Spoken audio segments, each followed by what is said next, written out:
बिस्मिल्लाहिर्रहमानिर्रहीम। अस्सलाम वालेकुम class 9th। I hope all of you are fine. So 9th class हमने यूनिट नंबर 6 ट्रिग्नोमेट्री का स्टार्ट किया था, जिसमें हमने उसकी एक्सरसाइज 6.1, 2, 3 कवर कर ली थी। आज हमने 6.4 स्टार्ट करनी है। सो हम 6.4 एक्सरसाइज स्टार्ट करने से पहले कुछ ट्रिग्नोमेट्रिक रेशोज़ के कुछ बेसिक्स एंगल्स को पहले देखते हैं कि हम उनके एंगल्स कैसे फाइंड कर सकते हैं। एंगल्स फाइंड करने के बाद हम उनके क्वेश्चंस को देखते हैं। उससे पहले हम इनके एंगल्स को देखते हैं। सो आइए हम इनके एंगल्स को देखते हैं।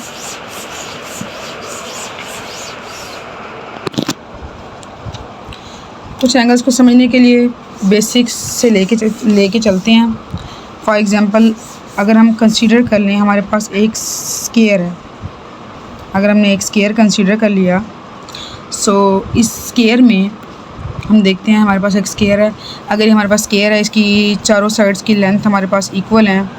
सो हम इनको लेट कर लेते हैं कि हमारे पास 1, 1 है। चारों साइडों की लेंथ हमारे पास 1, 1 है। सो इस स्क्वायर में के अंदर हमें पता है कि हमारे पास जो एंगल होता है वो 90 का यहाँ पे होता है, यहाँ पे भी 90 का होता है, यहाँ पर भी 90 का और यहाँ पर भी 90 का। सो अगर हम इस स्क्वायर का हाफ़ कर लें तो हमारे पास यहाँ पर 90 का एंगल होगा और यहाँ पर हमारे पास 45 का एंगल होगा, बिकॉज हमारे पास 90 का था, हमने उसको हाफ़ किया। और यहाँ पर भी हमारे पास 45 का एंगल होगा। ये हमारे पास 1 होगी साइड और ये हमारे पास 1 होगी। ये थर्ड साइड हम फाइंड कर लेंगे। सो अगर हम इसी ट्रायंगल इसमें से इस स्क्वायर के अंदर से अगर हम ट्रायंगल निकालें तो हमारे पास ये ट्रायंगल आती है, इसमें हमारे पास ये साइड 1, ये साइड 1 और ये साइड हम प्रूव करेंगे। ये 90 का एंगल, ये 45 का एंगल और ये भी हमारे पास 45 का एंगल। सो अगर हमने इसकी थर्ड साइड फाइंड करनी है हाइपोटेनस, सो हम हाइपोटेनस फाइंड करने के लिए हम देखते हैं, हमें पता है कि हाइपोटेनस का स्क्वायर इक्वल टू होता है परपेंडिकुलर का स्क्वायर प्लस बेस का स्क्वायर। हमारे पास हाइपोटेनस हमने फाइंड करनी, लेट कर लेते हैं। हमारे पास x है इज इक्वल टू परपेंडिकुलर का स्क्वायर, परपेंडिकुलर हमारे पास 1 है एंड बेस भी हमारे पास 1 है। 1 का स्क्वायर, 1 का स्क्वायर इक्वल टू 1 प्लस 1 का square equal to 1 which is equal to 2x square is equal to, so x is equal to square root 2, hypotenuse equal to square root 2। ये हमने 45 की angle पे हमने कुछ उनकी वैल्यूज़ देखी हैं कि हमारे पास क्या आती हैं। इस तरह से अब हम 60 और 30 के एंगल देखते हैं। स्पेसिफिक एंगल है हमारे पास, कुछ 60 और 30 के एंगल को देखें तो हम देखते हैं कि उस पर हमारे पास क्या इफ़ेक्ट पड़ता है। अब हम लेट कर लेते हैं कि हमारे पास एक इक्विलेटरल ट्रायंगल है। हमने एक इक्विलेटरल ट्रायंगल ली है, कंसीडर किया है। अगर ये हमारे पास इक्विलेटरल ट्रायंगल है तो हमारे पास इसकी जो साइड्स होंगी वो तीनों भी सेम होंगी। सो हम इनको 2 ले सकते हैं, इसके हमारे साइड्स 2 ले सकते हैं। तो आपको पता है कि इक्विलेटरल ट्रायंगल में एंगल सेम होता है और टोटल एंगल हमारे पास ट्रायंगल में 180 होता है।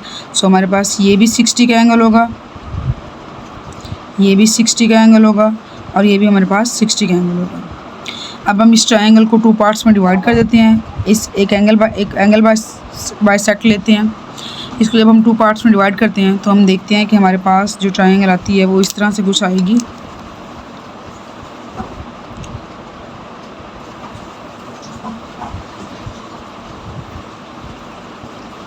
इस तरह से हमारे पास एक ट्रायंगल आती है जिसमें हमारे पास ये एंगल 90 का है, ये ऊपर हमारे पास 60 का एंगल था। अगर ये हाफ हुआ तो हमारे पास ये एंगल 30 का और ये एंगल हमारे पास ऑलरेडी हमने 60 लिया था। इसको हमने साइड 2 ली थी और नीचे वाली साइड में 2 ली थी। तो जब हमने इसको हाफ पार्ट में डिवाइड किया तो हमारे पास ये 1 हो गई और ये साइड हमने फाइंड करनी है। परपेंडिकुलर हम फाइंड करते हैं। परपेंडिकुलर फाइंड करने के लिए हम फार्मूला लेते हैं, हाइपोटेनस का स्क्वायर इक्वल टू बेस का स्क्वायर प्लस परपेंडिकुलर का स्क्वायर। बेस हमारे पास 1 का स्क्वायर प्लस परपेंडिकुलर हाइपोटेनस 2 का स्क्वायर। परपेंडिकुलर हमें फाइंड करना है। परपेंडिकुलर हमारे पास सेलेक्ट कर लेते हैं कि हमारे पास x स्क्वायर होगा। तो 2 स्क्वायर इज इक्वल टू 4, 1 का square 1 plus x square x square equal to 4 minus 1, so x square equal to 3। So हम देख सकते हैं कि x equal to square root 3। अगर हम एक्स स्क्वायर रूट 3 फाइंड कर ले तो हमारे पास यहाँ पे वैल्यू आ गई स्क्वायर रूट 3 की। इस तरह से हमने एंगल 60 के लिए और 30 के लिए हमने वैल्यूज़ को फाइंड किया। नाउ अब हम देखते हैं, हमें कुछ इन बेसिक्स एंगल्स पे हमें कुछ वैल्यूज़ दी गई हैं, हम वो वैल्यूज़ को देखते हैं।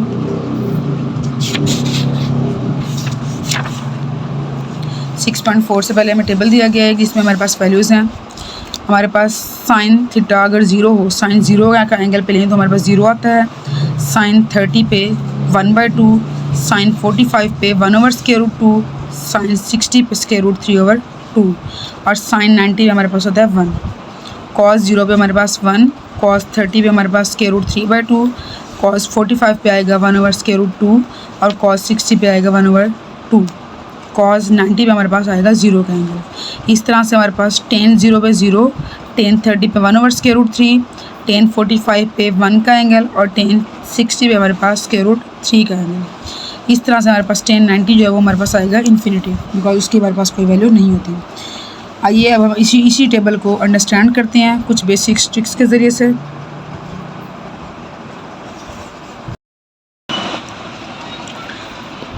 हम ट्रिग्नोमेट्रिक टेबल्स के लिए कुछ बेसिक ट्रिक्स देखते हैं जिसकी वजह से हमें ट्रिग्नोमेट्रिक टेबल इजीली याद हो जाएगा। सो हमारे पास ट्रिग्नोमेट्रिक रेशोज़ बेसिक्स होती हैं sine theta, cos theta and tan theta. इस तरह से हमारे पास कुछ स्पेसिफिक वैल्यूज़ हैं, जैसे एंगल्स हैं, जैसे हमारे पास 0 का एंगल, 30 का एंगल, 45 का एंगल, 60 का एंगल और 90 का एंगल। सो हम इनको देखते हैं कि हमारे पास ये किस तरह से होता है। अगर हम साइन 0 पे लें तो ये हमारे पास 0 होता है, कॉस 0 हमारे पास 1 एंड टेन 0 आल्सो हमारे पास 0। इस तरह से अगर हम 90 पे लें तो हमारे पास ये 1, कॉस 0 हमारे पास, कॉस 90 हमारे पास 0, साइन का 90 1, कॉस 90 0। इस तरह से tan 90 हमारे पास अनडिफाइंड होता है, इन्फिनिटी। अब हम इसकी 30, 45 और 60 के एंगल्स को देखते हैं। इसके लिए कुछ टिप्स हैं। अगर आप देखें तो अगर आप इसकी हमारे पास फर्स्ट वैल्यू आती है 1/2 30 पे, 45 पे 1/√2 एंड 60 पे √3/2। ये आपने 3 वैल्यूज़ याद करनी है। अब जब हमने कॉस के लिए निकालें तो हमारे पास यही उलट से आएंगे, ऑपोजिट साइड से आएंगे, √3/2, 1/√2 एंड 1/2। इस तरह जब हम tan को देखते हैं तो हमारे पास tan 30 की वैल्यू होती है 1/√3। इस तरह से जब हम 45 और 60 की वैल्यू निकालेंगे तो हम इसी को ब्रेक करके इसका न्यूमरेटर लिखेंगे 1 45 में और √3 लिखेंगे 60 में। ये कुछ बेसिक टिप्स हैं जिनकी वजह से आप ट्रिग्नोमेट्रिक टेबल इजीली याद कर सकते हैं। एक्सरसाइज 6.4 के क्वेश्चन करवाते हैं। हमें कहा गया find the following trigonometric ratios without using calculator. Calculator के बगैर हमने इनकी वैल्यूज़ को सॉल्व करना है, सब वैल्यूज़ फाइंड करनी है। कुछ बेसिक्स टिप्स, कुछ बेसिक्स ट्रिग्नोमेट्रिक एंगल्स जो हमने फाइंड किए हैं उनकी वजह से हम इनको सॉल्व करते हैं। तो आइए देखते हैं। फर्स्ट पार्ट है हमारे पास साइन 30। सो हम साइन 30 का देखते हैं। साइन 30 पे अगर हम सॉल्व करें तो हमें पता है कि हमारे पास जो साइन होता है साइन 30 और हमारे पास साइन इक्वल टू होता है परपेंडिकुलर ओवर हाइपोटेन्यूज। सो हम लिख सकते हैं परपेंडिकुलर ओवर हाइपोटेन्यूज। और अगर हम 30 का एंगल देखें तो हमने ये 30 का एंगल बनाया था। 30 के एंगल के साथ ये हमारे पास बेस, ये हाइपोटेन्यूज और ये हमारे पास परपेंडिकुलर। सो हमें 30 के एंगल पे परपेंडिकुलर हाइपोटेन्यूज चाहिए। सो ये हमारे पास परपेंडिकुलर और ये हाइपोटेन्यूज, ये आएगा 1/2। सो हमारे पास इसका आंसर आएगा 1/2। इस तरह से हमारे पास नेक्स्ट पार्ट है cos 30।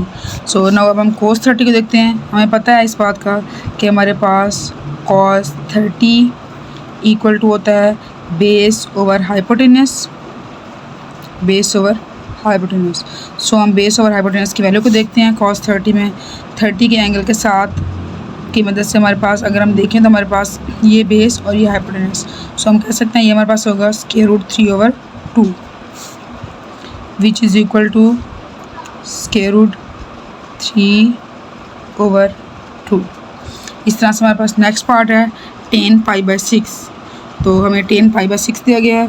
π/6 की वैल्यू हम पहले फाइंड करते हैं। ये हमारे पास रेडियन में दिया गया है, रेडियन को हम पहले डिग्री में कन्वर्ट करते हैं और हम देखते हैं कि हमारे पास क्या आता है। π/6 को रेडियन को डिग्री में कन्वर्ट करने के लिए हम करते हैं 180/π।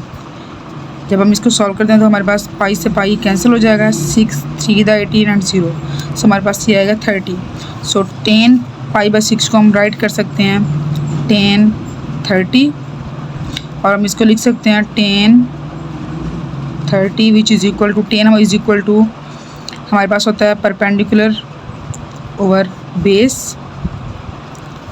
तो जब हम 30 के एंगल पे देखते हैं तो हमारे पास ये बेस और ये परपेंडिकुलर हमारे पास 1 और बेस हमारे पास स्क्वायर रूट 3। सो हम इसको राइट कर सकते हैं 1/√3। इस तरह से हमारे पास नेक्स्ट पार्ट है हमारे पास tan 60। नाउ अब हम tan 60 की वैल्यू फाइंड करते हैं। tan 60 और हमें पता है कि हमारे पास tan इक्वल टू होता है परपेंडिकुलर ओवर बेस। सो हम 60 के एंगल पे देखते हैं कि 60 के एंगल में से हमारे पास बेस और परपेंडिकुलर क्या होता है। जब हम इस ट्रायंगल में देखते हैं ये हमारे पास 60 का एंगल है, 60 के एंगल के साथ ही हमारे पास बेस और ये हमारे पास परपेंडिकुलर। सो हम इसको राइट कर सकते हैं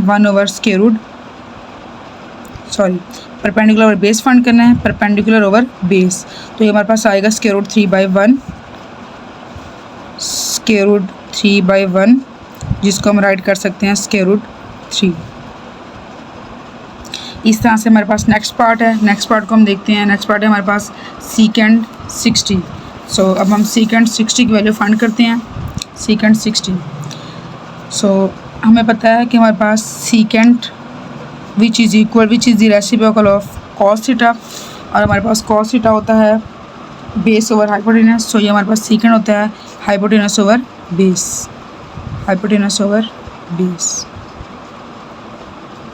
सो हम हाइपोटेनस ओवर बेस को देखते हैं 60 के एंगल में।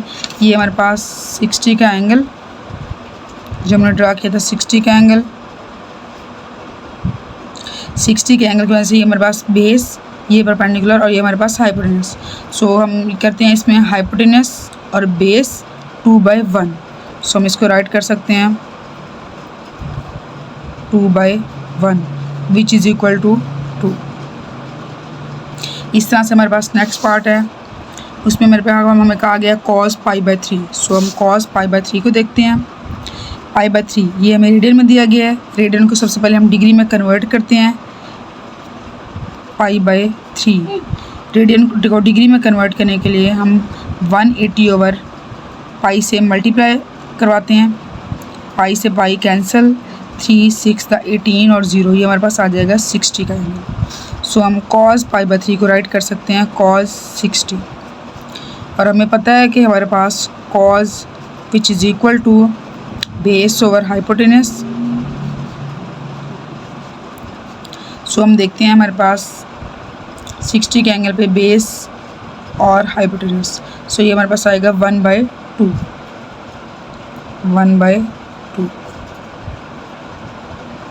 इस तरह से हमारे पास नेक्स्ट पार्ट है cot 60। सो हम cot 60 की वैल्यू को देखते हैं कि हमारे पास cot 60 क्या होते हैं। cot 60 और हमें पता है, हमने पीछे फार्मूलाज में देखा था कि हमारे पास cot जो है वो रेसिप्रोकल होता है tan का और हमारे पास tan होता है परपेंडिकुलर ओवर बेस। सो हमारे पास ये होगा बेस ओवर परपेंडिकुलर। सो हम देखते हैं कि हमारे पास 60 का जब एंगल होता है तो हमारे पास ये आता है बेस और परपेंडिकुलर। बेस हमारे पास 1 और परपेंडिकुलर हमारे पास √3। सो हम इसको राइट कर सकते हैं 1/√3।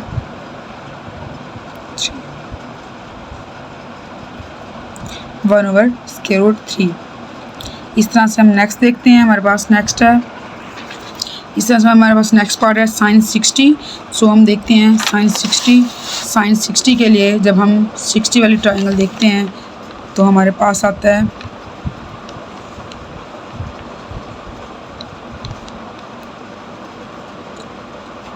ये हमारे पास 2 1 एंड √3 3। सो हम जब साइन 60 को देखते हैं तो हमारे पास इस बात का हमें पता है कि हमारे पास sine 60 sine which is equal to perpendicular over hypotenuse. हमारे पास परपेंडिकुलर हमारे पास 60 की वजह से स्क्वायर रूट 3 और हाइपोटेनस हमारे पास 2। सो हम इसको राइट कर सकते हैं स्क्वायर रूट 3 ओवर 2। इस तरह से हमारे पास नेक्स्ट पार्ट है सीकेंड 30। सो हम सीकेंड 30 को देखते हैं। सीकेंड 30 और हमें इस बात का पता है कि हमारे पास जो सीकेंड होता है वो हमारे पास रेसिप्रोकल होता है कॉस का। कॉस की वैल्यू हमारे पास होती है बेस ओवर हाइपोटेनस। सो हमारे पास सीकेंड थीटा जो होता है वो हमारे पास होता है हाइपोटेनस ओवर बेस। सो हम 30 के एंगल पे देखते हैं। 30 के एंगल की वजह से हमारे पास ये बेस और ये हाइपोटेनस। सो हम इसको राइट कर सकते हैं स्क्वायर रूट 3/2। ये हाइपोटेनस और ये हमारे पास बेस। सो अब हम इसको राइट करते हैं सीकेंड 30 की वैल्यू। सीकेंड 30 हमारे पास हाइपोटेनस ओवर बेस।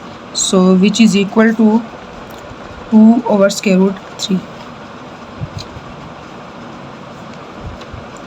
इस तरह से हम नेक्स्ट पार्ट देखते हैं। नेक्स्ट पार्ट है हमारे पास cos 630। cos 630 की वैल्यू को देखते हैं हम। जब हम cos 6 की बात करते हैं तो हमें पता है कि हमारे पास cos 6 जो होता है वो हमारे पास रेसिप्रोकल होता है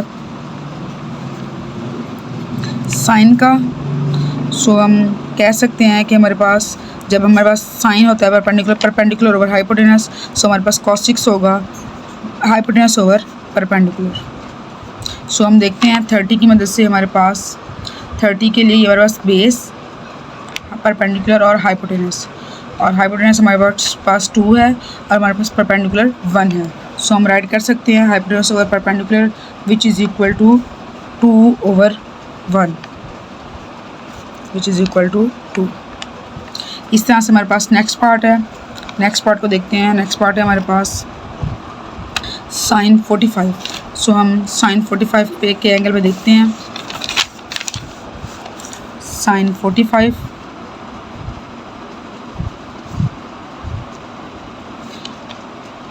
आई नो दैट कि हमारे पास sine equal to perpendicular over hypotenuse so हम 45 के एंगल की बात करते हैं। सो हम 45 के एंगल पे देखते हैं। जब हमने 45 का एंगल ड्रॉ किया था तो उस पर हमारे पास 45 के एंगल की वजह से ये बेस ये हाइपोटेनस और ये परपेंडिकुलर और हमारे पास साइन होता है perpendicular over hypotenuse which is equal to 1 over square root 2। So हम इसको राइट करेंगे 1 ओवर स्क्वायर रूट 2।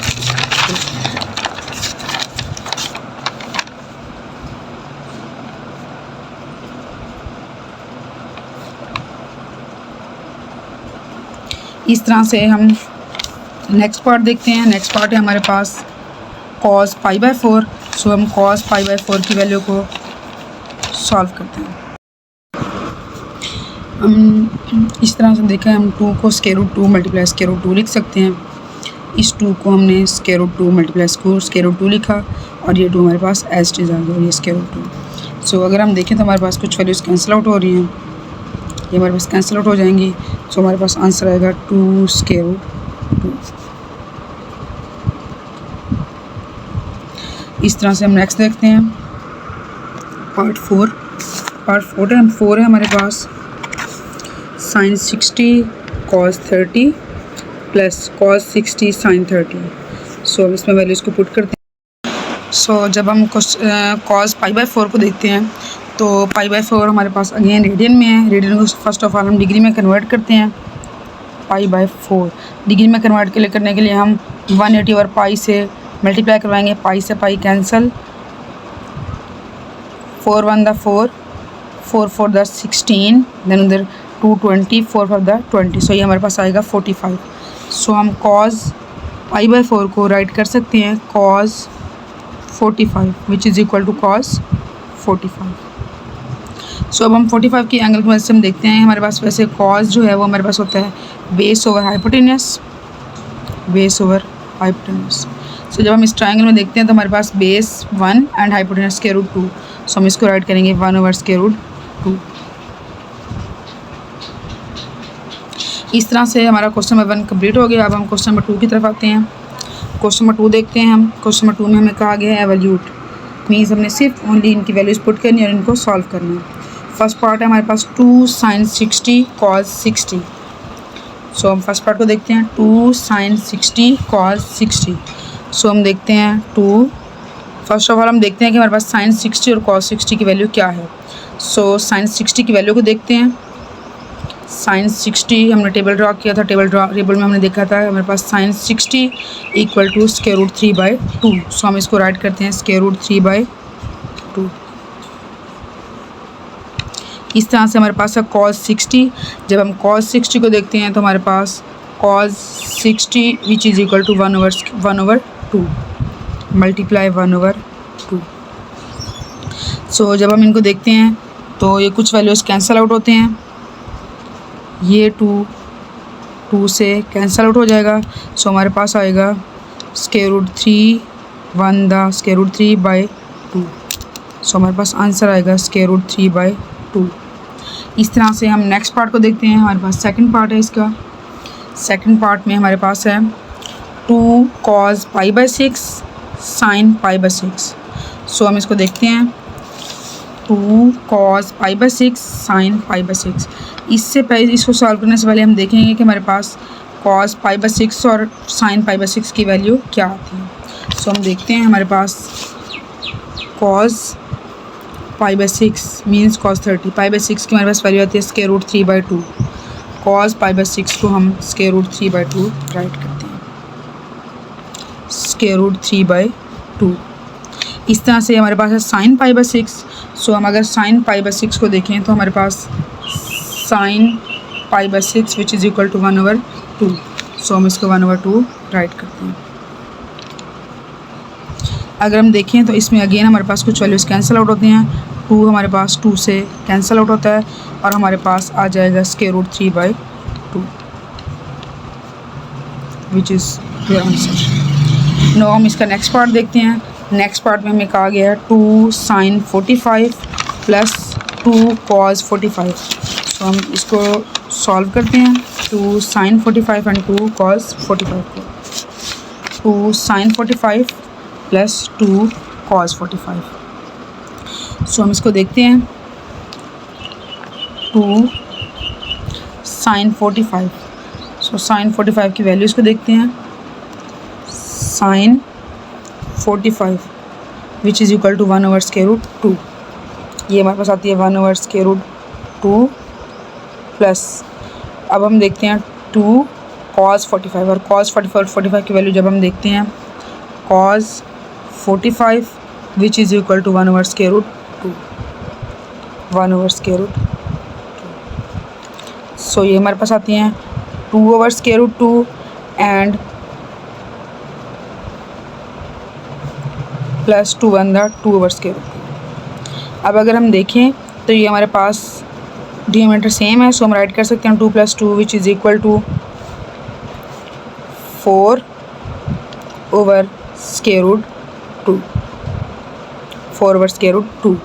सो हमारे पास 4/√2 है और आई नो दैट के √2 को हम √2 हमारे पास जो होता है हम इसको 2 का स्क्वायर होता है, मीन्स जब हम 2 को सॉल्व करते हैं अगर हमारे पास 2 हो तो हम इसको √2 मल्टीप्लाई √2 राइट कर सकते हैं, बिकॉज √2 होल का स्क्वायर हो जाता है और ये हमारे पास कैंसिल होकर अगेन 2 आ जाता है। सो हम 2 को √2 राइट कर सकते हैं। सो हम 4 को ब्रेक करते हैं और हम 4 को राइट करते हैं 2 × 2 एंड √2। सो 2 × 2 को हम 2 को राइट कर सकते हैं √2 मल्टीप्लाई √2 एंड नो जब हम इसको सॉल्व करते हैं तो हमारे पास sin 60 की वैल्यू हमारे पास टेबल में होती है √3/2 मल्टीप्लाई cos 30 की वैल्यू हमारे पास अगेन होती है √3/2 प्लस अब हमारे पास cos 60 की वैल्यू होती है 1/2 एंड sin 30 की वैल्यू अगेन हमारे पास होती है 1/2। ना जब हम इसको सॉल्व करते हैं ये मल्टीप्लाई हो रहे हैं तो √3 से जब मल्टीप्लाई होगा तो हमारे पास आएगा √3 का square by 2 plus 1/2 2 to the 4 1 1 the 1 and 2 to the 4। जब हम इनको सॉल्व करते हैं ये आपस में कैंसिल आउट हो जाएगा, 3 आ जाएगा। सो हमारे पास आएगा 3 + 1/4 विच इज़ इक्वल टू 4/4। और जब ये आपस में कैंसिल आउट होगा तो हमारे पास आंसर आएगा 1। इस तरह से हम नेक्स्ट पार्ट की तरफ आते हैं, पार्ट 5 की तरफ। सो हम देखते हैं कि हमारे पास पार्ट 5 है, cos 60 cos 30 minus sin 60 sin 30। So अब हम इनको सॉल्व करते हैं। हमारे पास है cos 60 cos 30 plus sin 60 sin 30। So हम टेबल में देखते हैं कि हमारे पास cos 60 को जब हम देखते हैं तो cos 60 की वैल्यू हमारे पास टेबल में 1/2 एंड हमारे पास cos 30 की वैल्यू हमारे पास टेबल में होती है √3/2 प्लस sin 60 को जब हम देखते हैं टेबल में तो हमारे पास वैल्यू होती है √3/2 एंड जब हम sin 30 की वैल्यू देखते हैं टेबल में तो हमारे पास आती है 1/2। ये बस मल्टीप्लाइज हो रहे हैं। सो हमारे पास आएगा √3/2 to the 4 प्लस √3 को जब अगेन करेंगे √3/2 to the 4 प्लस √3/4। अब हम जब इसको ऐड करते हैं तो हम देखते हैं कि ये हमारे पास √3 प्लस √3/4 है। जब हम इसको ऐड करेंगे तो हमारे पास नीचे 4 डिनोमीटर में √3 plus √3 which is equal to 2√3। अब जब हम कैंसिल आउट करते हैं तो हमारे पास आता है 2 1 the 2 2 to the 4। सो हमारे पास आएगा √3/2 which is your answer. Now अब हम नेक्स्ट पार्ट की तरफ चलते हैं, 6 पार्ट देखते हैं। 6 पार्ट हमारे पास है sin 60। 6 पार्ट को अगर हम देखें तो हमारे पास 6 पार्ट है sin 60 cos 30 minus cos 60 sin 30। So हम इसको सॉल्व करते हैं।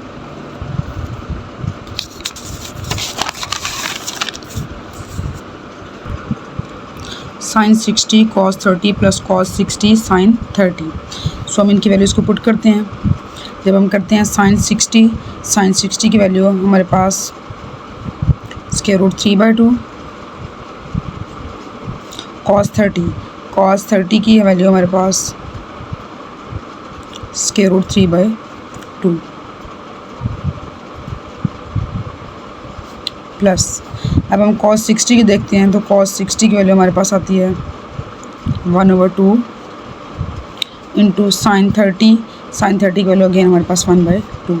अब हम इसको सॉल्व करते हैं √3 मल्टीप्लाई √3 तो हमारे पास आता है √3 होल का square by 2 to the 4 plus 1 1 the 1 by 2 to the 4।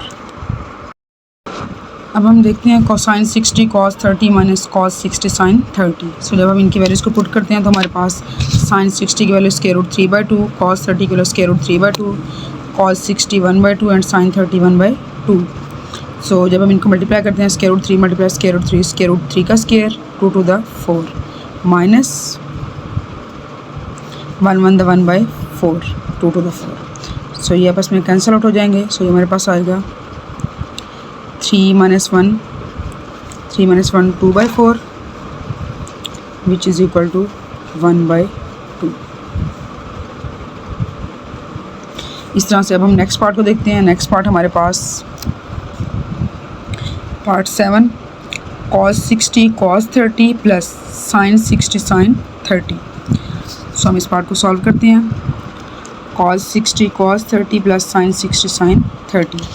सो जब हम करते हैं cos 60 तो cos 60 की वैल्यू हमारे पास टेबल में होती है 1/2। cos 30 की वैल्यू जब हम देखते हैं टेबल में तो ये हमारे पास आती है √3/2 प्लस sin 60 की वैल्यू हमारे पास √3/2 इंटू sin 30 की वैल्यू हमारे पास 1/2। अब हम इसको सॉल्व करते हैं। √3 को मल्टीप्लाई कराएंगे 1 से तो √3/2 to the 4 plus √3 2 to the 4 ये सेम होते हैं।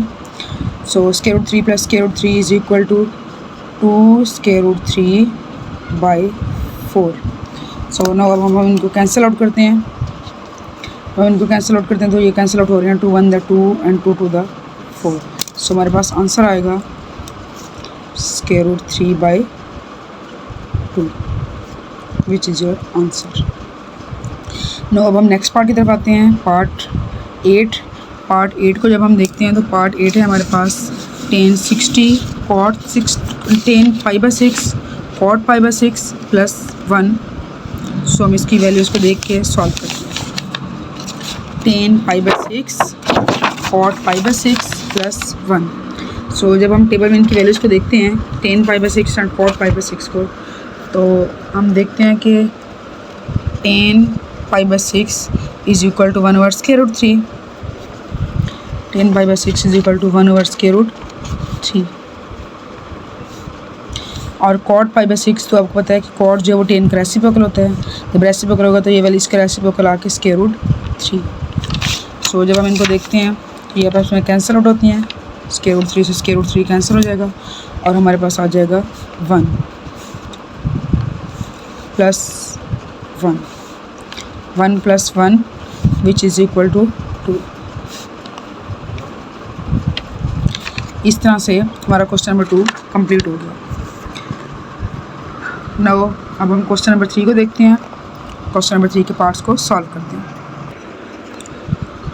क्वेश्चन नंबर 3 में हमें कहा गया है कि if sine pi by 4 and cos pi by 4 equal to 1/2 square root 2।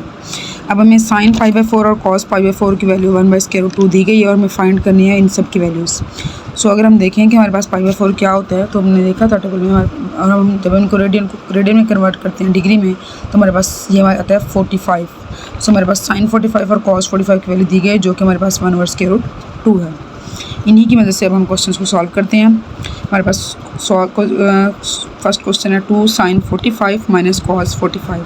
So हम 1 ओवर स्क्वायर रूट 2 इनकी वैल्यूज़ दी गई हैं। सो हम इनको पुट करके सॉल्व करते हैं। 2 sine 45 minus 2 cos 45। So 2 sine 45 mean 1 over square root 2 minus 2 cos 45 mean 1 over square root 2। So 2 1 the 2 square root 2 minus 2 1 the 2 square root 2 2 minus 2 square root 2 minus 2 square root 2 which is equal to cancel out होकर which is equal to 0। इस तरह से हम next part देखते हैं। हमारे पास next part है 3 cos 45 प्लस 4 sin 45। सो हम देखते हैं 3 cos 45 which is equal to 1 over square root 2 plus 4 sin 45 which is equal to 1 over square root 2। 3 1 the 3 square root 2 plus 4 1 the 4 square root 2। 3 plus 2 which is equal to 7। So it is equal to 7 by square root 2 which is your answer। इस तरह से next part देखते हैं, part third part में हमें कहा गया है 5 cos 45 माइनस 3 sin 45। सो हम इसको करते हैं 5 cos 45 माइनस 3 sin 45। सो अब हम इनकी वैल्यूज़ को पुट करते हैं। cos 45 means 1 over square root 2 minus 3 sin 45 1 over square root 2। 5 1 the 5 square root 2 minus 3 1 the 3 square root 2। 5 minus 3 जब हम करते हैं 5 minus 3 over square root 2। 5 minus 3 is equal to 2 over square root 3 2 over square root 2। और जिस तरह से हमें पता है कि 2 इक्वल टू होता है square root 2 multiply square root 2। So हम इस 2 को राइट कर सकते हैं square root 2 multiply square root 2 और नीचे है हमारे पास स्क्वायर रूट 2। सो जब हम इनको देखते हैं तो ये आपस में कैंसिल आउट होते हैं। सो हमारे पास आंसर आएगा square root 2 which is our answer. इस तरह से हमारी 6.4 कंप्लीट हो गई है। आई होप सो आप लोगों का एक्सरसाइज 6.4 क्लियर हो चुकी होगी। आप लोगों का कोई भी क्वेश्चन हो तो आप लोग कमेंट बॉक्स में मुझसे पूछ सकते हैं। नेक्स्ट वीडियो तक के लिए अल्लाह हाफिज़।